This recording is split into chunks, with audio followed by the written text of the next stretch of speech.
What if your thoughts were silently scripting your future right now? What if the life you're living isn't random, but responding to your inner world in real time? This isn't just a spiritual idea or a motivational quote. It's a hidden mechanism. One that explains why some people seem to effortlessly attract everything they want. Stay until the end, and you'll learn how to use this unseen power to consciously create the reality you truly desire. If your mind is the canvas, your beliefs are the brush, and your reality is the painting no one else can finish but you. The idea that thoughts shape our world isn't new, but it took the global stage in 2006 with The Secret, a book and documentary that introduced millions to the law of attraction. It sparked something in people, a realization that their inner world might have more influence than they ever imagined. But behind the viral quotes and quick-fix slogans lies a deeper, far more complex truth. At its essence, manifestation is not about simply thinking positively or daydreaming until your desires show up. That's surface level. Real manifestation is about alignment, not just of thought, but of intention, emotion, energy, and consistent behavior. It's not about shouting your wishes into the void. It's about becoming a clear vessel for those wishes to move through. Most people believe reality is something static, a fixed experience we're born into and must navigate. But what if reality is actually fluid, shifting subtly in response to the patterns you hold inside? What if your daily experience is filtered through your expectations, your attention, and your unspoken assumptions? Manifestation begins the moment you take radical responsibility for your inner world. That's when everything starts to change, not because of magic, but because of mechanics. You're constantly tuning yourself like a radio, and what you tune into determines what you receive. Thoughts, feelings, and actions are all frequencies, and the universe isn't personal, it's responsive. It reflects what you consistently submit, not what you occasionally wish for. The mind is never neutral. Every second it's planting seeds of lack or abundance, of fear or faith, of doubt or certainty. Over time, these seeds become your experiences, not because the universe is rewarding or punishing you, but because your internal state begins to color everything you perceive. You notice different things. You act in new ways. You attract aligned opportunities. But here's the part most people miss. Manifestation is not about forcing reality to bend to your will. It's about becoming the version of yourself that naturally aligns with what you desire. That means doing the deep, often uncomfortable work of shifting your identity, of releasing limiting beliefs, clearing emotional baggage, and setting a new internal compass. If you try to manifest from a place of desperation, resistance, or ego, you're sending mixed signals. On the surface, you're asking for something, but underneath, you're broadcasting lack, fear, or unworthiness. The outer world will always reflect the stronger frequency, and that usually comes from your subconscious. True manifestation starts when your conscious desires match your subconscious programming. That's when flow begins. That's when results appear not as random miracles, but as natural extensions of who you've become. And yet this isn't something you master overnight. It requires awareness, discipline, and practice. Your mind has been shaped by years, sometimes decades, of beliefs you didn't even choose. Rewriting that script takes more than motivation. It takes mental rewiring, and that's exactly where we're heading next. In the following chapter, we'll explore the science behind manifestation, how the brain physically changes through focused intention and repetition. You'll learn why mental rehearsal isn't just wishful thinking, it's biological programming, and how using your mind the right way can literally change your life from the inside out. What if your brain couldn't tell the difference between a memory and a vision, between something that happened and something you simply imagined vividly? Welcome to the world of neuroplasticity, your brain's natural ability to rewire itself based on how you think, feel, and focus. This isn't just neuroscience, it's the missing link in how manifestation becomes more than just philosophy. It's where biology meets intention. For most of your life, you've probably thought of the brain as fixed, a blueprint you inherited, unchangeable past a certain age. But that's a myth. In reality, your brain is constantly remodeling itself based on your repeated thoughts, emotional patterns, and mental habits. Every belief you reinforce, every thought you revisit, every image you hold in your mind creates new neural pathways, tiny roads in your mental map that shape how you perceive and respond to life. Think of it like carving trails in a forest. The more you walk the same path, the clearer and more dominant it becomes. Your brain works the same way. If you constantly focus on fear, failure, or scarcity, those trails become highways. If you train your mind to visualize success, connection, and abundance, you build a different internal world. And here's the twist: your brain doesn't wait for proof to build those pathways. It responds to what you rehearse mentally, not just what happens in the external world. That means your imagination is one of the most powerful manifestation tools you have. Athletes use this all the time. Olympic performers mentally practice their routines over and over before they ever set foot on the field. They're not just hoping for the best, they're literally programming their nervous systems for success. The brain doesn't distinguish between real and imagined. When the visualization is vivid and emotionally charged, it fires the same circuits, releases the same chemicals, and prepares the body in the same way. Now apply that to your life. If you visualize yourself as already living the reality you want, feeling it, seeing it, embodying it, you begin to train your brain to expect that outcome. Your subconscious starts adapting. Your behavior shifts subtly. You recognize opportunities you'd normally ignore. You start saying no to things that don't align and yes to things that do. But the key is repetition and emotional involvement. A vague daydream once a week won't cut it. You must create a clear mental movie, one where you are fully immersed, where your future self is already alive inside your mind. The clearer and more emotionally engaging the vision, the faster your brain adapts. This is not wishful thinking, it's neural conditioning. You are literally sculpting the architecture of your future self through intention. And yes, it works both ways. If you constantly replay past trauma, negative self-talk, or fear-based stories, your brain strengthens those paths too. That's why many people feel stuck, not because they're lazy or unlucky, but because they've unknowingly trained their minds to expect limitation. That's why becoming aware of your default mental patterns is critical. What do you focus on every day? What do you imagine without realizing? What loops are playing in the background of your consciousness? The moment you begin to observe your thoughts, you regain power over them. And once you can redirect your focus deliberately, you can shape new outcomes, starting from the inside out. Rewiring your mind is not a one-time ritual. It's a lifestyle. It requires commitment, intention, and a willingness to release old patterns, even when they feel familiar, especially when they feel familiar. And the best part? You don't need to wait for results to feel the shift. The moment you start practicing future-focused mental habits, your state changes. And when your state changes, your actions follow and reality soon catches up. But your focus isn't just a mental exercise. There's a part of your brain designed to filter reality based on what you consistently think about. It's called the reticular activating system, and it's the next piece in this invisible mechanism. Imagine walking through a crowded room and suddenly you hear your name spoken across the noise. Your ears weren't actively listening for it, but something inside you was. That something is your reticular activating system, or RAS. It's a tiny network of neurons located in the brainstem, and although small in size, it plays a massive role in how you experience the world. Think of the RAS as a filtering system. Every second, your senses are bombarded with millions of bits of information. Sounds, sights, smells, memories, internal dialogue. Without a filter, you'd be overwhelmed. The RAS steps in and decides what matters and what can be ignored. But here's the catch. The RAS isn't neutral. It pays attention to what you repeatedly think about, focus on, or emotionally charge. Over time, it learns what's important to you, not by logic, but by repetition and emotional intensity. This is where manifestation meets neuroscience in real time. When you consistently focus on a goal,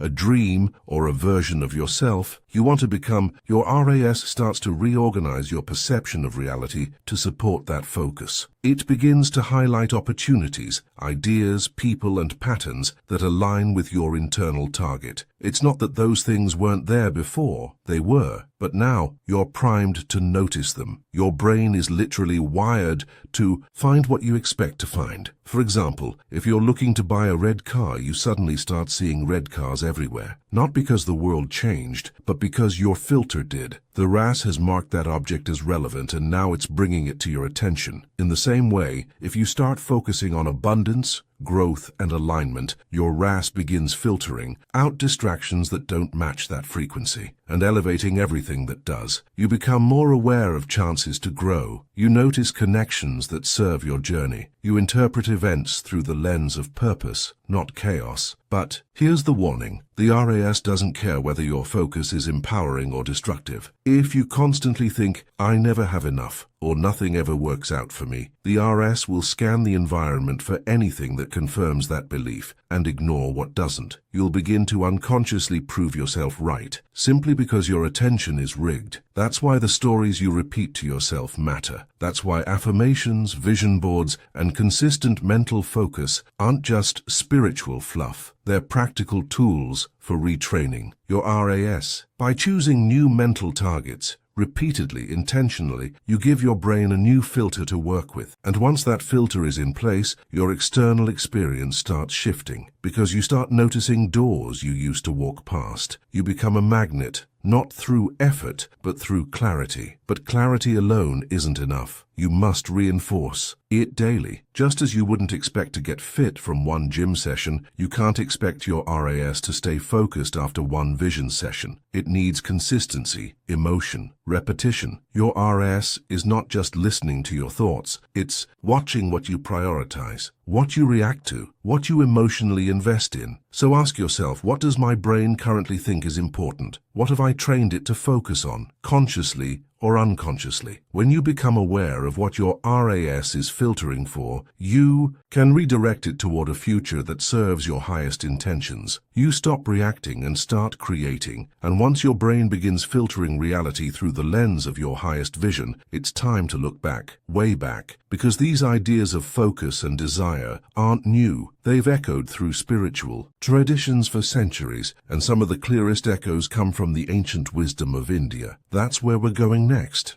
Long before science gave names to brain structures or psychology mapped thought patterns, ancient mystics were already pointing to the same truth. Your inner world shapes your outer experience. In the Upanishads, some of the oldest spiritual texts known to humanity, there's a passage that distills this idea with stunning simplicity. You are what your deep, driving desire is. As your desire is, so is your will. As your will is, so is your deed. As your deed is, so is your destiny. This isn't metaphorical. It's a clear spiritual algorithm. Desire, intention, action, destiny, the core mechanics of manifestation, written thousands of years ago. To the ancient Indian sages, the process of creation wasn't something separate from the self. The universe was not an external object to conquer. It was a living field, constantly shaped by consciousness. What you hold inside becomes the mold through which life flows. This was not poetic mysticism. It was a deep understanding of cause and effect, seeded in the spiritual laws of dharma and karma. In these teachings, desire isn't something to be feared or suppressed. It is a sacred impulse, the first vibration of creation. But not all desires are equal. The texts urge seekers to go beyond surface-level cravings and uncover what they call satya kama, truthful desire, the kind of longing that comes not from ego, but from the soul's memory of who you are meant to become. This is where most people misalign. They try to manifest goals born from comparison, insecurity, or fear of lack. But manifestation doesn't respond to shallow wants. It responds to energetic congruence. When your desires are in harmony with your true nature, the universe doesn't resist. It responds. This idea is echoed in yogic philosophy, particularly in the path of Jnana Yoga, the yoga of wisdom, and Raja Yoga, the royal path of mind mastery. Both emphasize clarity of self as the prerequisite to right desire. Before you ask the universe for anything, you must first ask, who am I? In fact, the concept of sankalpa in yogic tradition is closely related to modern manifestation. Sankalpa isn't just a wish. It's a sacred resolve, a clear, purposeful intention planted in the mind during meditation or deep stillness. It's believed that when sankalpa arises from your inner truth, it has the power to rearrange reality itself. But the ancient texts also issue a warning. If your desires are out of alignment with your essence, they will only lead to suffering. The more you chase what doesn't match your inner truth, the more resistance you create. Not because the universe is punishing you, but because you're fighting your own nature. So manifestation from this lens is not about bending reality to your ego's demands. It's about remembering who you are, discovering what naturally flows from that identity, and aligning your entire being with it. When desire rises from that space, it becomes a force of grace. And perhaps most importantly, the ancient seers understood that manifestation is not instant gratification. It's a sacred unfolding, a dance between will and surrender, discipline and trust. The seed doesn't bloom in a day. It requires faith in timing and a life lived in alignment. These teachings remind us manifestation is not a trick, it's a path. And like every spiritual path, it starts not by reaching outward but by turning inward. And that inner turning leads us to a deeper question. What happens when the desires we chase are not in sync with who we really are? That's the question we face next.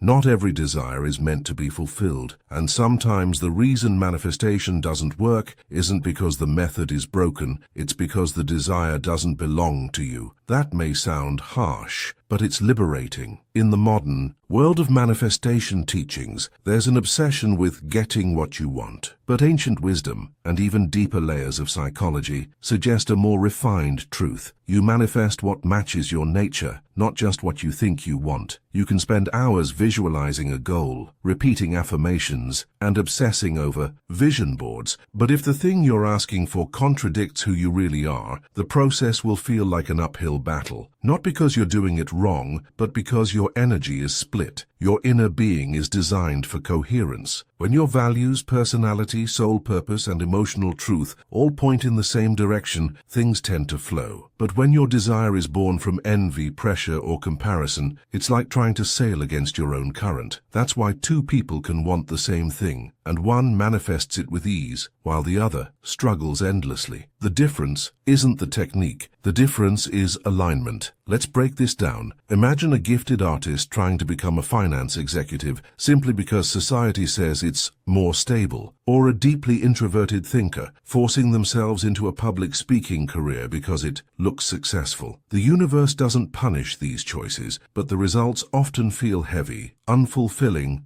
and unsustainable. Why? Because manifestation only sustains what resonates. When you try to attract something that's misaligned with your essence, it creates friction. Your subconscious resists, your energy leaks, your actions contradict your vision, and worst of all, you begin to doubt the process altogether. This is where self-awareness becomes not optional but essential. You must learn to discern the difference between a true calling and a conditioned craving, between a soul-aligned desire and a borrowed dream. Ask yourself, do I want this because it excites my spirit, or because it soothes my insecurity? Do I feel expansive when I imagine it, or am I chasing approval, validation, or safety? When your desire is authentic, when it echoes your deeper identity, you don't have to force motivation. You're pulled toward it. Your mind gets clear, your energy aligns, and manifestation becomes a process of remembrance, not struggle. This is also why stillness and solitude are such powerful tools. They help you hear the voice beneath the noise. When you stop chasing and start listening, your true desires begin to emerge, often quieter, subtler, but more powerful than anything you imagined. And here's the paradox. When you pursue what matches your nature, you often end up receiving far more than what you originally asked for. Because you're not operating from fear or fantasy, you're acting from truth, and truth magnetizes what is meant for you. But to live this way, you must be willing to let go of the image, the role, the fantasy. You must be brave enough to not chase what isn't yours, even if it looks shiny on the surface. When manifestation is misaligned, it creates tension. When it's aligned, it creates peace, even before the result arrives, and that inner peace becomes a signal, a sign that you're walking the right path. But how do you uncover your real nature beneath all the noise of the world? How do you recognize what's truly yours? The answer isn't in chasing clarity, it's in creating space for it to rise, and that's where we're going next.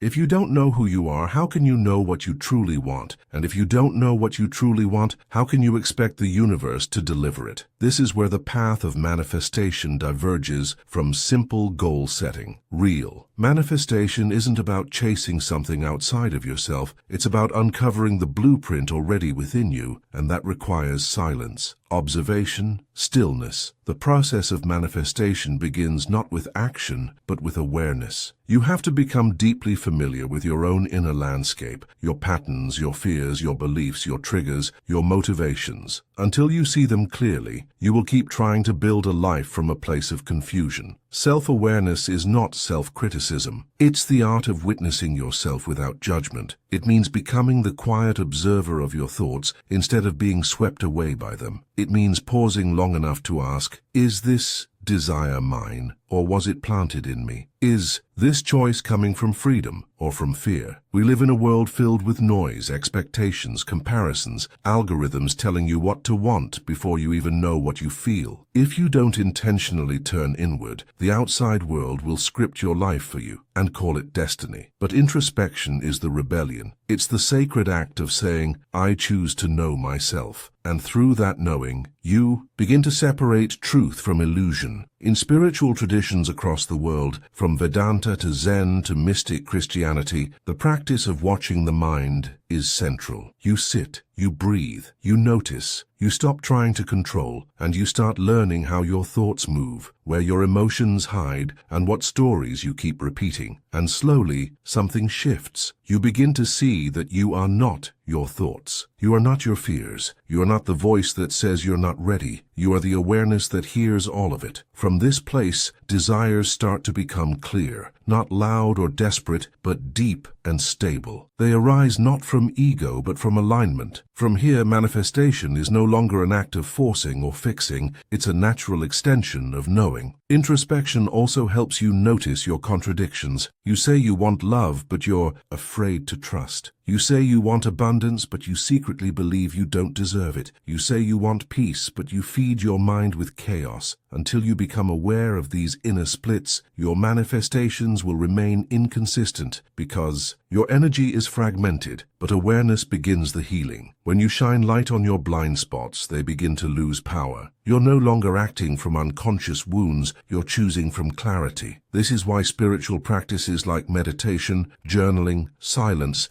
and conscious questioning are so powerful. They're not woo-woo, they're tools for inner alignment. When used consistently, they help you hear the quiet truths inside you, the ones that already know what you're here to create. And here's the irony. The more you get to know yourself, the less you need to chase. You stop seeking proof. You stop trying to control. You simply become a clear vessel for truth. And life responds to that clarity like a mirror. But awareness is not a one-time awakening. It's a daily devotion, a commitment to checking in with yourself, to asking, is this still true for me? To noticing when old stories try to sneak back in. You don't have to be perfect. You just have to be honest. And when you pair self-awareness with daily action, that's when true transformation occurs. Because thoughts alone don't manifest reality, habits do. And that's exactly what we'll explore next.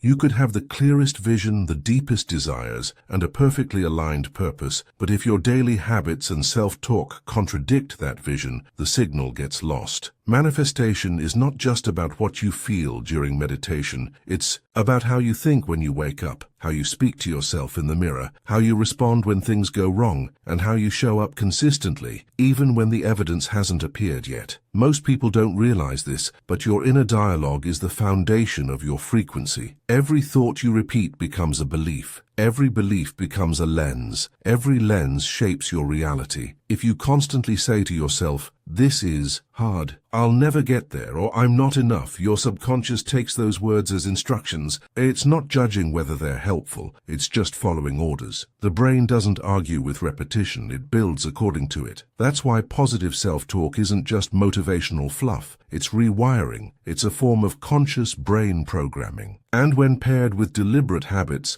it becomes a force of transformation. But it has to be more than just repeating nice phrases. It has to come with emotional charge and behavioral alignment. You can't say, I am abundant, while acting from scarcity. You can't say, I deserve love, while constantly rejecting it. The universe listens to your full vibration, not just your words. So how do you use self-talk as a true tool for manifestation? It starts with awareness of your current inner dialogue. What do you say to yourself when you're frustrated, when you fail, when no one's watching? Those are the moments that shape your identity. Then you begin the work of replacing the voice of fear with the voice of intention, not by forcing fake positivity, but by choosing language that is empowering, grounded, and believable. For example, instead of "I'll never make it," try "I'm learning to trust the process." Instead of "this is impossible," say "I'm open to finding a new way." Instead of "I'm stuck," affirm "I am shifting, even if I can't see it yet." These small shifts matter, repetition matters, and most of all, consistency matters. That's where habits come in. Habits are the physical echo of your beliefs. What you do daily is what you believe about yourself on a core level. If you visualize your future every morning, even for 5 minutes, you're telling your brain, "This matters." If you journal your thoughts, sit in silence, affirm your goals, move your body, speak kindly to yourself, these aren't just routines, they are rituals of remembrance. Every time you act in alignment with your desired reality, you reinforce it. You tell your nervous system, "This is who we are now." And over time, the gap between who you were and who you're becoming begins to close. But remember, change is not always loud. Transformation often looks like choosing to stay calm instead of reacting, like refusing to criticize yourself after a setback, like doing the work even when no one sees it, like believing, even when there's no evidence yet. The most powerful manifestation habit is to live as if it's already happening, not pretending, but embodying. You walk, speak, think, and choose like the version of you who already has what they desire, because from the universe's perspective, you are always rehearsing a future. So what are you rehearsing today? This is the final yet most important step. Manifestation is not a single moment. It's not a wish you whisper and forget. It's a way of being. It's a mindset, a lifestyle, and a relationship with yourself, with your thoughts, and with the field of energy that responds to you in kind. When your desires align with your nature, when your mind is clear, your focus sharp, your heart open, and your habits congruent, life begins to shift, not all at once, not overnight, but steadily, intentionally, irreversibly, because reality doesn't change when your wish is granted. It changes the moment you become the person who no longer doubts it's possible.